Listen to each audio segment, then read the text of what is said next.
In today's video, I'm going to teach you how to make a form like Typeform using Paperform. Let's dive right into the process. To begin, you need to head over to your Paperform dashboard. Once you're there, you'll want to find and click on the Create Form button. At this point, you'll have a couple of options. You can either start from scratch with a blank form or choose a template that best serves your purpose. Either way, Paperform makes it simple to get your form up and running. Next, it's crucial to turn on the guided layout, which is essentially the one question per page format.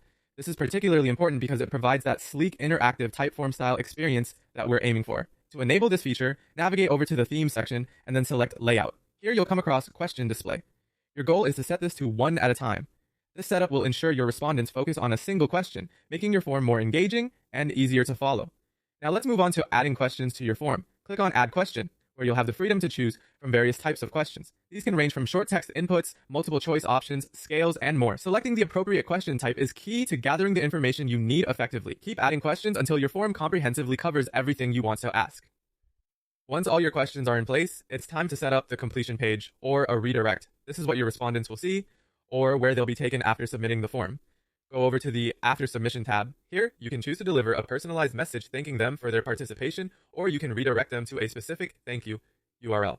Being intentional with your completion message or redirect can leave a lasting impression on your audience and encourage them to engage with your website or services further. Finally, with your form ready and configured, it's time to share it with the world. Click on the Share button to access different options for distributing your form. You can either copy the public link, which is great for sharing via email or social media, or grab the embed code if you wish to integrate the form directly onto your website. And that's it. You have successfully created a sleek, Typeform-like form using Paperform.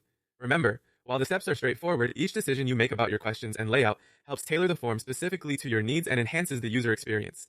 Thank you for watching, and good luck creating your next interactive form.